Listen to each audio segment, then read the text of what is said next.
засгийн газрын тогтоолоор 574 одоо мэдээллийг төрийн нууцад хамааруулснаас гадна нийт 59 байгууллага 814 одоо мэдээллийг албаны нууцад авсныг тагнуулын ерхий газраас шалгалт хийж үзэхэд одоо 30 гаруй хувь нь буюу 274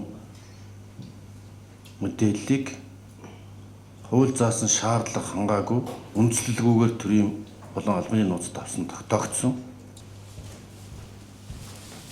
Энэ бол бас нөгөө бидний болсон мэдээлэл тод байдлын тухай хууль иргэдийн мэдэх эрхийг зөрчигддөггүй авлага албан тушаалын гэмтрэг үйлдэгдэх юм таатай хөрс суур нөхцөлийг бүрдүүлдэг албаны нууцад аваад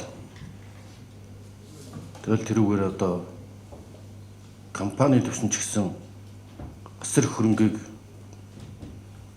тендергүй олон түмний хараа хяналтаас нууцаар зарцуулж байсан тогтоогдсон. Ерхий сайдаас томилогдсон даруйдаа гарсан 01/70 даалгавраар 64 дугаар захирамж гаргаж нийгэмд шударга хэсгийг бэхжүүлэх, авилах, ялах бол албан тушаалын гэмтэгтэй тэмцэх зорилтын хүрээнд төрийн болон албаны нууцын хуулийг дамжиг босронгуй болох ажлыг засгийн газрын хэрэглэх газар, хууль зүйн дотоод хэргийн яам, тагнуулын ерхий газар тус үүрэг болгосон.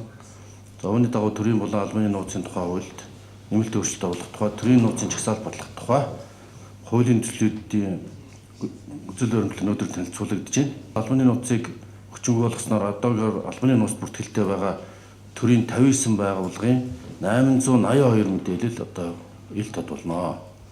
За төрийн нууцын жагсаалтыг засгийн газрын шийдвэрээр өргөжүүлэх үндслэгүйгээр мэдээллийг нууцлах явдлыг дасан зохицооно.